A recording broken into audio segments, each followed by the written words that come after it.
name is Tracy Sinclair.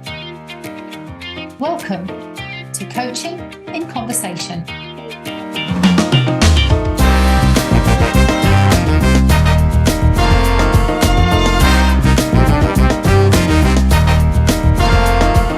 Coaching in Conversation is a chance to discuss and explore not just how we can keep developing and maturing as coach practitioners, but also to consider how coaching is evolving and its future potential and place as a powerful vehicle for human development in today's and tomorrow's world. I'll be sharing some of my own thoughts on these topics, and we will also hear from some great guests from around the world who bring their unique experience and perspectives.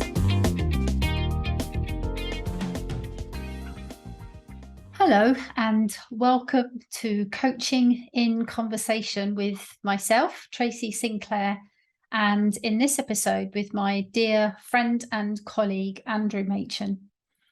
Andrew is an experienced Master Certified Coach with the International Coaching Federation living in the United Kingdom, and he has a first-class honours degree and Ph.D. in Biochemistry and Master of Arts in Psychosynthesis Psychotherapy. He has worked as a coach trainer literally across the world in many, many different countries and different cultures. And he has also helped major organizations to develop coaching strategies and valuable resources of developing internal coaches.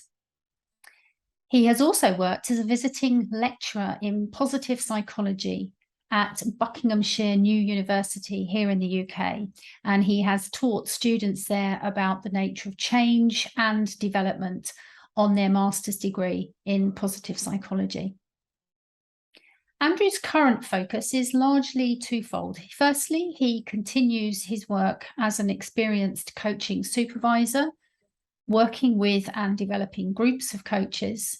And also, secondly, continuing to explore and develop coaching mastery within groups of coaches in a retreat setting in the UK and abroad.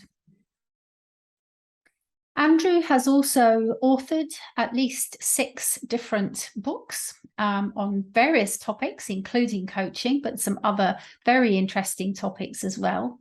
And his most recent book, which is just recently released in February of this year, is one that he co-authored with Dr. Piers Worth, which is Positive Psychology Across the Lifespan, an Existential Perspective. Andrew and I have called this episode of our podcast Human Being-ness. I hope you enjoy. Well, Andrew, I'm so excited to have this conversation, and I am mindful that you and I have just spent the best part of a week together, right up until yesterday tea time, and I'm really aware how some of that energy and presence and connection that we've had is probably going to find its way into how we talk today. So it just felt important to voice that as some context for how our conversation is starting. But nonetheless, despite all of that, I'm still really, really happy to have had the opportunity to connect with you today. And maybe the scheduling of this was by design, who knows? But welcome, and thank you for having this dialogue with me. And maybe to start us off, I'd love to hear how you, Andrew, found your way into coaching when you did, given the many paths that you have followed and the many paths that you could have followed. What was important about coaching for you, and maybe why? Yeah, lovely, Tracy. And it is great just for us to be together. I always enjoy this time with you. And so, yeah, I'm really excited to be here. It's funny, when I think about beginnings, I have that saying in my head that all the paths lead home. something like that. All the paths lead home. I remember as a young scientist, I was a biochemist, looking really deeply at a molecular level into a curiosity about not only the origins of life, but what is this life of ours? You know, who are we, and how do we change, and how do we grow? Those seed thoughts were sort of with me from the beginning. It took me to transform from being a scientist, and I managed to, I can't even say negotiate. It was the most wonderful synchronicity of meeting a very special man, where I got the opportunity to suddenly move into organizational development and study organizational change. So I suddenly found myself being immersed with questions around people change, team change, organizational change. And I wanted to go deeper. And believe it or not, at the time when I was asked, is there anything, you know, that we could gift you to enable this work, I decided to go for it. And I said, well, if all change happens through people, how about studying change in people? And I was sponsored on a quite in-depth, what I would call psychotherapy course for about 6, I think, or 7 years. Marvelous, because it took me into the realms of getting closer to understand the nature of change, and the sudden realization, which I think is a sort of light bulb moment, when you realize that what enables this beautiful development is often relational. So, you know, that change is co-creational. It's a partnership of two. So I trained as a psychotherapist, became a psychotherapist, but then suddenly realized that my passion was still in organizations and complex business settings and worldwide business settings. So I decided then to train as a coach. The coach seemed to offer more of it was more like an open door. One of the things that I can't say troubled me, but one of the things I thought a lot about as a psychotherapist was many of the models were about ill health. And I was much more interested about longing and what is it that motivates our development. I'm not saying that we didn't get there in psychotherapy. I'm sure we did. But I was interested to open a door and to explore what felt like the other side of the coin, and to really be much more curious about the more than, you know, who are we becoming, was a question that, you know, really interested me with literature, you know, self-actualization, individuation. I was formulating my own ideas as well about who are we and who are we becoming, and coaching seemed to open a door. So, as you know, Tracy, I think we probably sort of walked together in developing sort of our coaching prowess for a while, and I became a Master Certified Coach with the ICF, which involves a lot of training, and I have a lot of thoughts about competency and training. So that's how I got into coaching. I then became very passionate about developing coaches, but I'll pause there and maybe we can come on to that. Yeah, thank you, Andrew. And as we've spoken about before, I think we share that sense of a transition, not maybe away from the pathological inquiries, because they have huge relevance and value, obviously, but a real gravitation towards the aspirational and the potential and what's possible, which has always been for me, I guess I don't want to think about it in a binary way, but one of the characteristics that differentiate a therapeutic setting compared to a coaching setting. Yeah. But I'm wondering, I mean, I'm holding a couple of things here. I want to ask you in a minute about what goes beyond competence, because you brought the competencies in, of course, which are very important, our competencies as a coach. But before we go there, I'd love to ask, what does the scientist think about coaching? Oh my goodness. Well, thank God he's still with me, and I do love him. He's you know, the scientist in me is the scientist that's always been there. He's very rational. He can do great research. He's fast to process, probably quick to evaluate and judge. So he's there, and I've always loved him. The paradox of coaching is that I think the overactive rational mind can actually get in our way.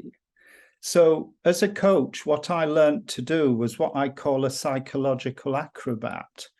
I used to learn how to turn off my thinking, you know, the scientist in me, even though I do respect him and he's got a role, and he's certainly got a role in coaching at certain times. But in terms of enabling another, you know, being present to another, I realized quite quickly that I had to become an expert in not knowing. So I'm still quite close to my scientist. He comes in my coaching conversations very much towards the end, is often tagging at my jumper and saying, you know, what about the actions? What about the actions? So it's lovely. He's got he's got his role, and but a lot of the time, I think I think he had early retirement in many ways, in order to let more of me, or more of the contemplative me, more of the me that's able to question rather than answer, to step forward. And what I love about what you're saying is there's always such a temptation, isn't there, to maybe almost amputate that part of us that wants to know, that does know, that has expertise, or wants facts and figures and rationality and analysis. And when we develop as coaches, because we know that those qualities can get in the way, the pendulum can sometimes swing too far in the other direction, can't it? And we almost have this sense. I mean, I can even remember in my first notebooks from my training, when I trained as a course, I actually wrote down, I have to leave myself out of the room.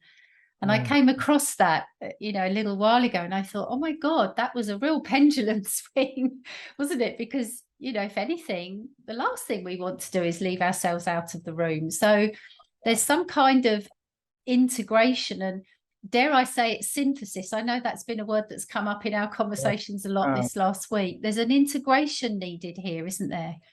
Well, I'll tell you the way I think about it. There is an integration, and every part of us has to come home in some way, I believe, which is what I think you're speaking to. And as we become more whole, it's all, you know, we become greater than the parts, the synthesis. But I tend to think about this. My coaching, if I'm in service of another, to be in service of another, I have to learn how to get out of my own way. Because otherwise, the clients do not have this remarkable experience of someone being unconditionally present in service of them. So, you know, our clients hopefully get this remarkable experience of being seen, being heard, being held, which is the most inviting state for someone to explore who they are without condition. And maybe that was an unexpected segue to the other question about what's beyond competence, because one of the things I've been holding recently, well, for the last few years, actually, since I first started the work towards my MCC, was this realization that actually there's an awful lot beyond competence, and we can often maybe associate the competence with the doing of coaching, the effective doing of something, how that skill is evidenced in our behavior. And yet, when you talk about getting out of your own way and being present, that starts to speak to me of being. Yeah, so beautiful. what is beyond competence then? Yeah. Can I say a few things about competence and then go beyond? I'm going to do a transcendent conversation. Please do. I feel quite strongly against competence in that they are vital, and it's beautiful work when you start to model what coaching is and think of these competencies. I'm not devaluing competency at all, but I do know from my own journey, if we become too closely obsessed, or if we start to think too much about competency, it actually does get in our own way. And I know for many of us on the journey of accreditation, you suddenly find this very strange situation where you're aspiring to be present, which is a not knowing, versus the complexity of having to remember this whole list of competencies. And it's a bit like, I don't know what it's like. For me, it was like a tightrope of knowing, not knowing, and wondering, who am I in service of here? And the more I thought about competency, the more I would trip myself up in terms of being a coach. So I just wonder sometimes on the competency model, if there's a way that we can have these conversations, because many coaches at all levels of experience, including very experienced, can become deeply troubled by this paradox of competency and having to show competence.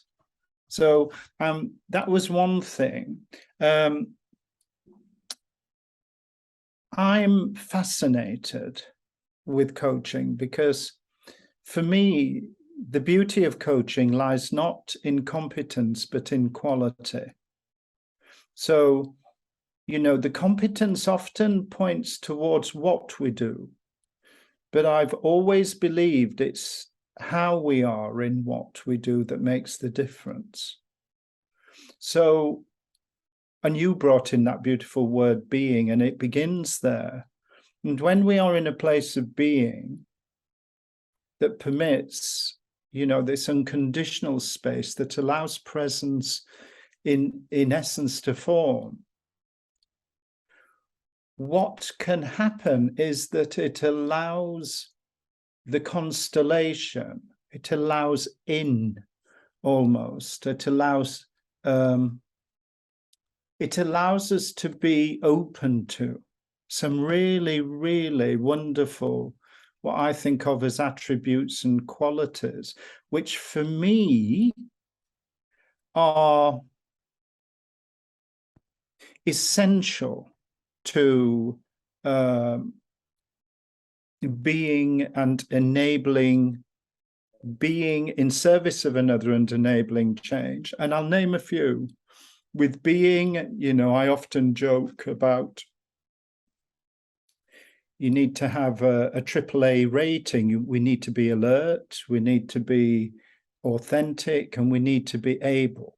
And these are beautiful words as you think about them. You know, what does it mean to be authentic? How do we bring our depth into our genuineness in service of others? And then you've got other qualities, and I could go on, and I'm not going to, but I'll mention a few. Things like detached involvement. when someone brings in something that would automatically, maybe emotionally, bring the rescuer out in us, and we get tempted to work with sympathy rather than empathy. This quality of detached involvement, which is a quality of being able to enable another the opportunity of being with their emotions in order to let the emotions guide. Qualities of empathy, qualities of compassion, and we could go on. But I think that the take home for me is yes to competency. It's important, and I understand the beauty of the work in composing them, but it almost touches the surface, the what. The how goes much deeper, how we are in what we do. And if you want to be a quality coach, I think we have to open our minds to how we constellate quality.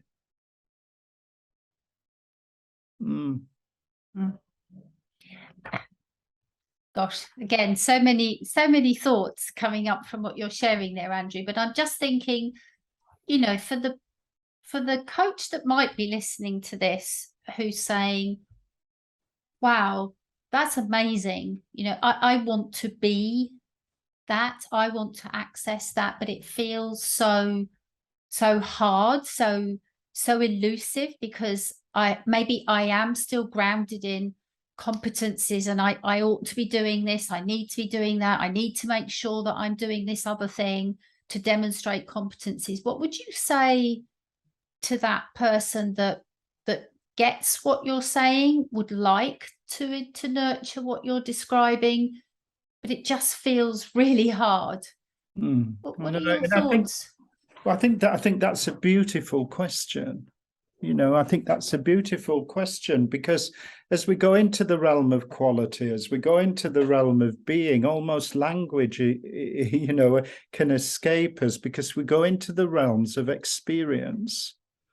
And so I think it's a beautiful question. How do we enable the experiential development of fellow coaches? And I think for me, I'm trying to think what happened with me, but there's two things. One of them is for me to think. So if I had a fellow coach who asked that question, I would say, have a think about when you're working at your best. And I would sit with them and I would say, tell me about what that's like for you. If we were to look at it from the inside out. And my sense is that we'd begin to talk about being and what that offers. And then we'd probably begin to explore some of these qualities of, did you feel you were alert? Did you, and what's depth in coaching, and what's authenticity, what's genuineness? How does that work for you in coaching? So strangely, what I think I'd be, and I'd love to do this, is to sit with fellow coaches together and to have the confidence for us to look at coaching from the inside out. I don't in any way think I'm right. There's nothing about this that's me saying I know, I'm much more interested in the other coach's experience and what that brings. And I think we can enable that. And as a community, if that fosters our quality of coaching in service of others, maybe that's one very good way forward. I'm sure there are others. What do you think? Oops, sorry, I was just reflecting on my own experience and learning as you were talking then, and I was thinking that part of it is that that tension perhaps with almost doing something that feels like unlearning. Part of the transition to encompass being as well as doing was the unlearning of a conditioning of how we are valuable, which is through what we know, through our expertise, through what we can offer. So the metric or the measurement of our value is by an overt intervention or a contribution. And yet so often we talk in coaching about how it's actually the antithesis of that. It's the fact that I don't know is how I add value. And that is so at a juxtaposition, isn't it, sometimes, to the things that we're conditioned to have our identity around, especially, you know, in many of the significant roles that we play as parents or as friends or as leaders or whatever it might be. So I was just remembering the tension there, and that, you know, that need to let go of certain beliefs, certain habits, certain ways that I had developed that were valuable, and how I did add value in certain other situations and roles that I play. And of course, many of us still hold some of those roles, don't we? So it's not that we're only coaching. We may still be wearing hats sometimes where our knowing is what's needed, our expertise is what's needed. But the other bit that I was remembering is that, coupled with the tension, was also the sense ultimately of liberation when some kind of shift happened for me, when I thought, wow, I could actually do both. I could do the doing, but when my being comes in, there's a freedom that comes with that, a liberation that comes with that, that is then unlocking creativity, spontaneity, intuition, that is otherwise kept, you know, there's some really tight boundaries, isn't there, when we're just driven by a very doing space. And it's almost like we're in parallel, because I was holding the same words. And isn't it fascinating, Tracy, that the competency piece can take us towards, you know, what we need to think about doing. And then the heart of coaching, when we get into the heart of coaching, and you spoke about liberation, it's almost about learning how to get out of our own way, and rather than knowing, enter the not knowing. So I would love much more conversations as coaches about the paradox of coaching, so that it's not just a straight line of get your competencies, do this. And I'm not suggesting that is, but it can feel like that.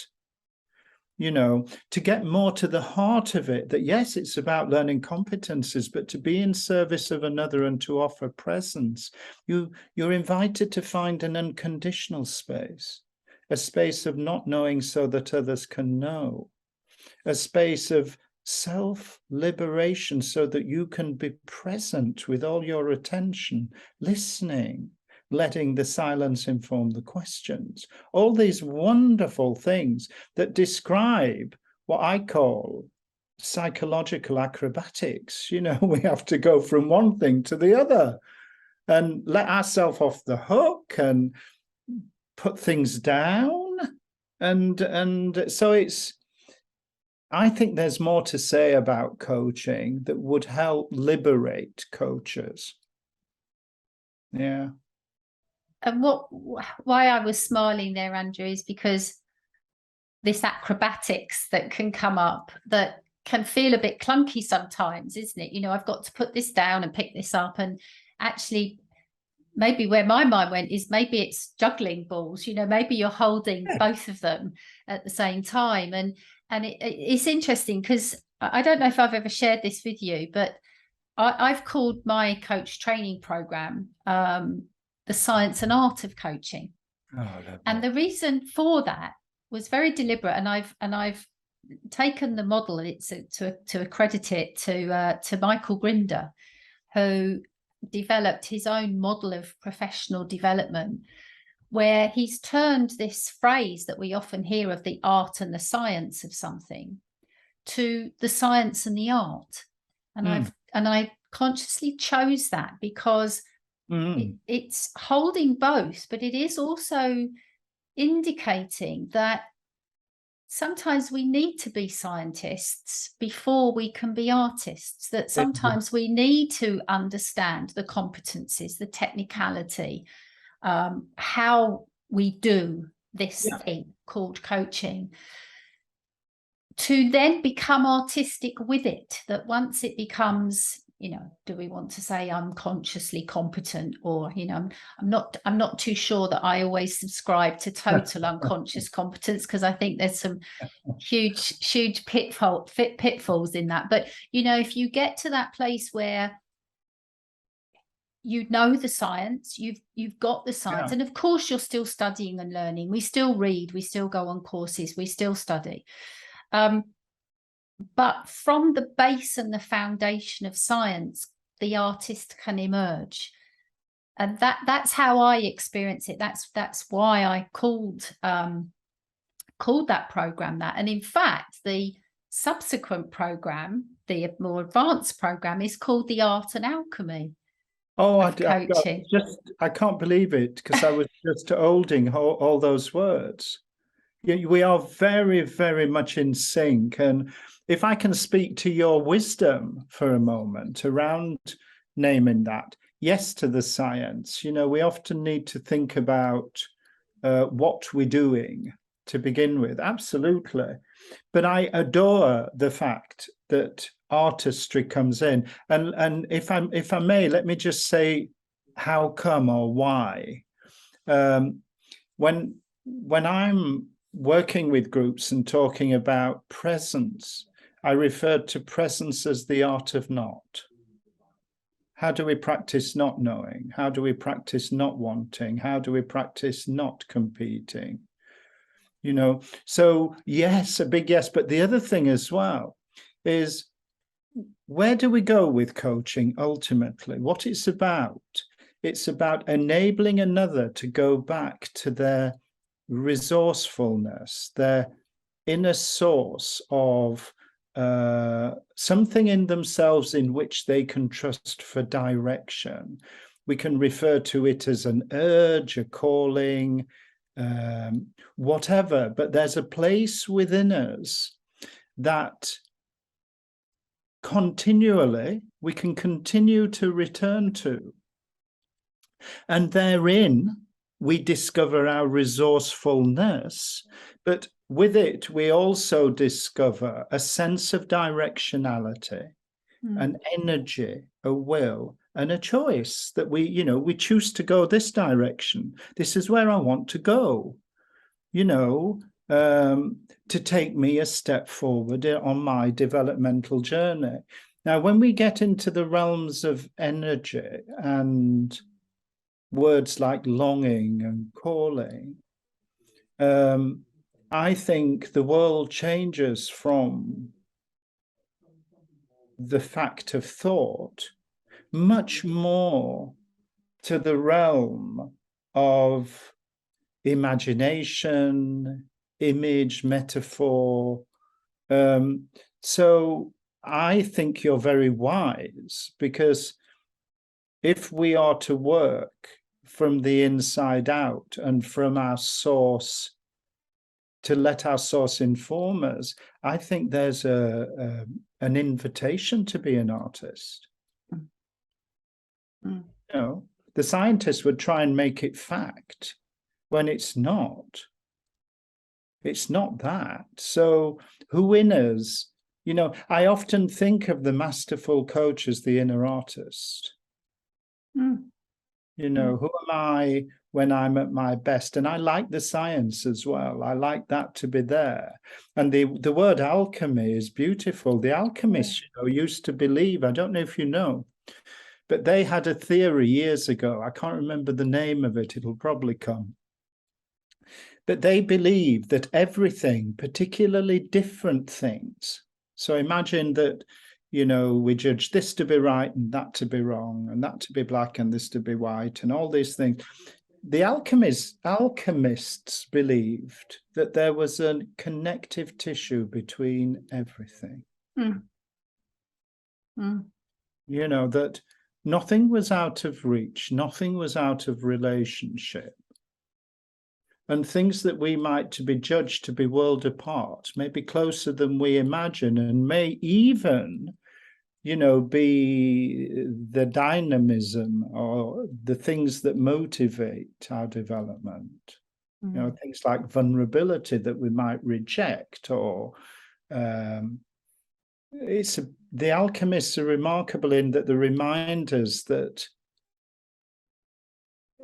we're in a different realm and a different world as coaches when we work with another person. And what is it that enables development?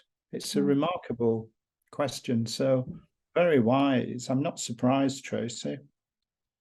Well, I love what you're saying about the connectivity from the alchemist, and how, if I think about client work and myself when I'm the client, how we can feel so separate from where we want to be, from who we want to be, from what we want to achieve or attain, and yet that connectivity offers that we're so much closer than we might think. And maybe just I'm aware our time is going by, and I could talk to you for hours, obviously. There's somewhere I'd like to invite us to a slightly different direction then in the time we've got left, if I may. Please. We've talked a bit so far about ourselves as instruments of our work, whether we are doers, beings, whatever that is. If I could invite us to the place of coaching itself, one of the things that we know in change work with clients, in coaching and whatever other context, a paradigm shift is often what creates and evokes insight and change. And at the moment, the profession of coaching around the world perhaps has a certain paradigm that it's framed, it's viewed, it's defined, it's positioned, it's offered, delivered, received in a particular way. And I'm just wondering, given where the world is at, we probably don't need to describe and list all of the things that our world is experiencing right now, but let's say there's quite a lot. What is the place of coaching, and what is possible? Yeah, lovely. I think one of the first things, we've got to demystify it and make it open to everyone. Let me explain what I mean by this. One of the things I realized when I was working in organizations, embedding coaching cultures, working with managers and leaders, developing coaching skills, all that stuff. What I realized is the beauty of the coaching moment. Now, I don't want this to slip us, because if you think about coaching and presence, what we realize through being coaches, is that there's a whole landscape to the moment when we are present. It has much more possibility and potential than maybe we ever thought it did in those coaching settings. So imagine how many people we bump into in our daily lives. I mean, I'm just thinking of mine. Now, that can go unnoticed and unconscious. And I know in my life, every conversation I have, it's almost like someone is saying something. And often people are asking for things, if not directly behind their words. So if we were all conscious to coaching moments and could appreciate what's involved in terms of not being over helpful but useful to another, how we enable another. So I know there's loads of metaphors. Don't give someone a fish, teach them how to fish, but that's the point. The beauty of coaching is it invites, and the product is people are more resourceful, more accountable, more self-confident, healthier, because what we do is that the individual gets the insight that they have the power to manage their own lives. The resourcefulness is within them, not within me. So one thing I'd like to think is to demystify coaching. Yes, you can have a professional vocation. I've been blessed with one of those, And I value that, but how do we bring it to the populace? How do we bring it to, so that in a way humanity has access to this little mysterious wonder? And, you know, I'd like to challenge myself, and maybe I will, to think about, and what are the core skills for when we meet in our daily life to be able to hear the request and to be able to respond rather than react. If the world responded, Tracy, and I know this is close to your heart, I know it is, but if the world responded, how different would we be? Mm. So point one for me is yes to the professional, and there'll be some of us that'll make it our life work, but how do we bring it to the populace? Everybody, the parent, the friend, irrespective of the role. I've seen it work in managers beautifully. They have this sudden revelation, you know, that, and what's beautiful about coaching and working in this way, what you give is what you get. There's a return to this. It's not one way. It's more of a self-fulfilling prophecy, as I think of it. You gift other people who learn then how to gift others. It's an ongoing. I also feel, as a second arm to this, one of the things I'm thinking a lot about and working with some coaches who are exploring this, maybe, but I'm thinking about this also, is how we bring this to younger people, you know, and that question of, you know, where does coaching begin to work? I have one fellow coach who has the idea of working with very young children, and it's her passion. You know, she thinks I think she refers to it as little stars, and you know, how can I enable a child? And I find this really quite remarkable, because most of us are fashioned in our early childhood, as we know. History at those days can be very impressionable. So is there a place for coaching there? And I think the third angle, and you and I are both into this, I sense without a question of doubt, is I would like to look more creatively at the nature of coaching. I know we share a colleague. I'm going to name in Marion Jones, isn't it? Yeah. And Marion works with art. He's a co-creator of pieces of art that are relevant, more than relevant. They're vital to the coachee. So the coachee, you know, as we know, but other mediums in which to capture the essence of coaching that allow this co-creative part of coaching to come alive. Yeah. Yes. I mean, so many things resonate again. You know, I know that we've been talking about how do you go beyond the modality of words. And already in coaching, we have that notion, don't we, of the value of silence, the value of less is more, the value of space and presence and conditions for coaching.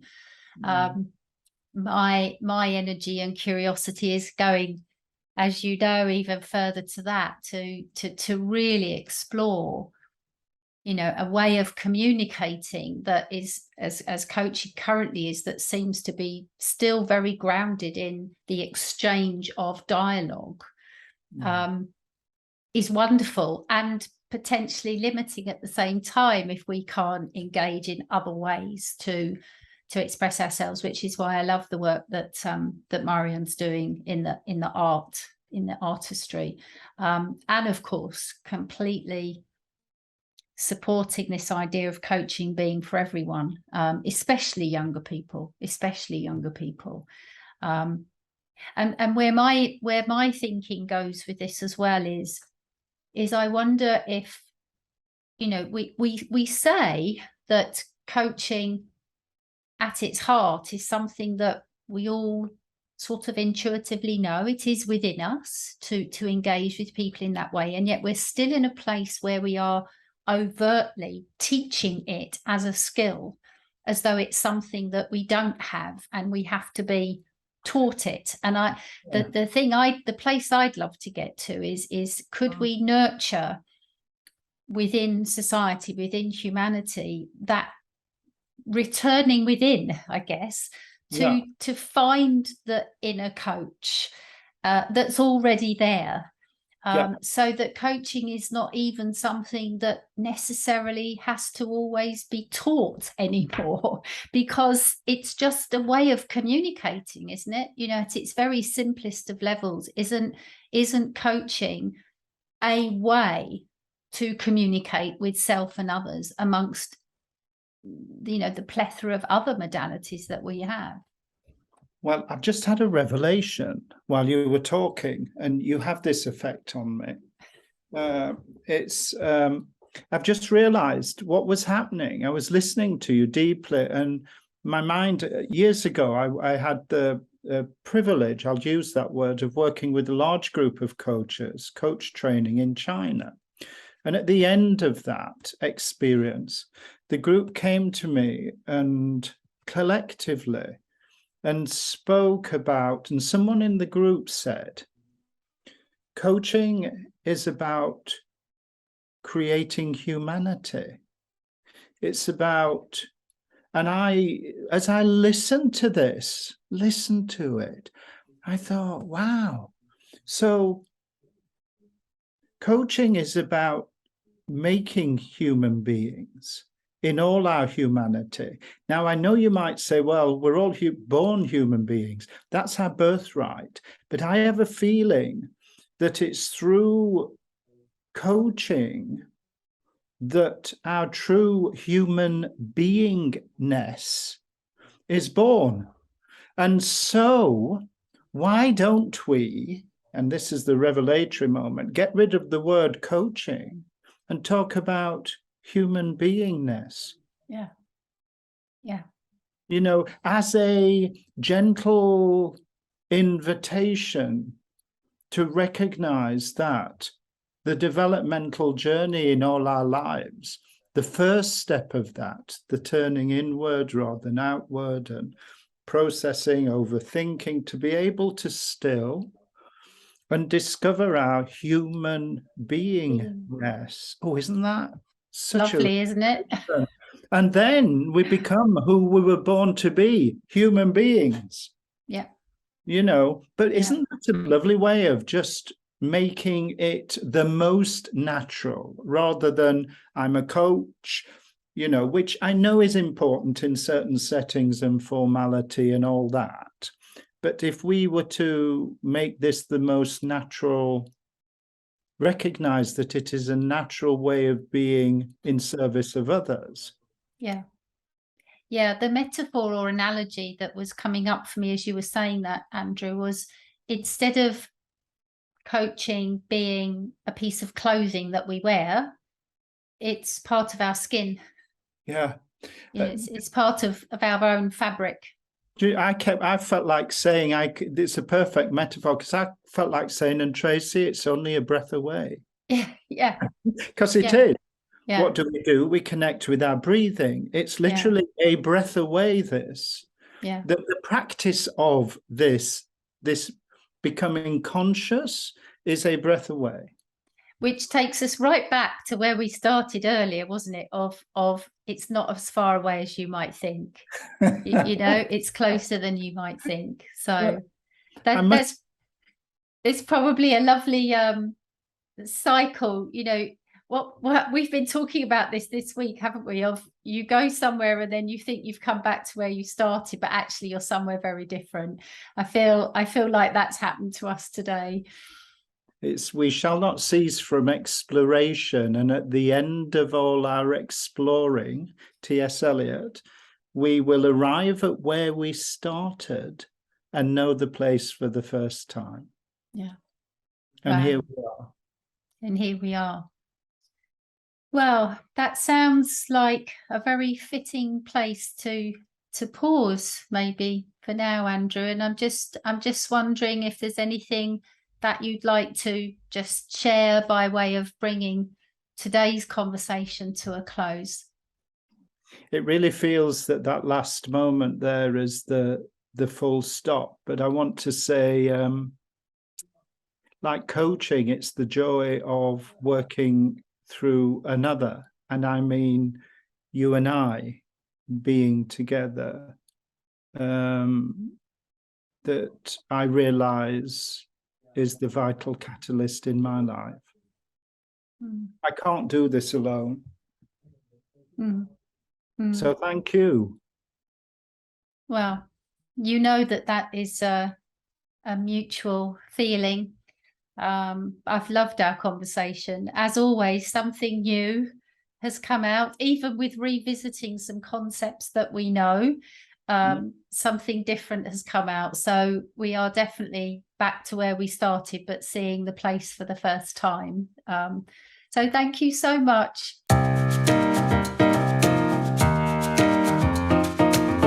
You have been listening to Coaching in Conversation by Tracy Sinclair, a podcast aimed at exploring how coaching is a vehicle for human development in today's and tomorrow's world. You can learn more about coach training and development at tracysinclair.com and follow us on social media. If you enjoyed this podcast, please leave a rating and review, and also share it with your networks to help us expand our reach. Thank you for listening, and see you next time.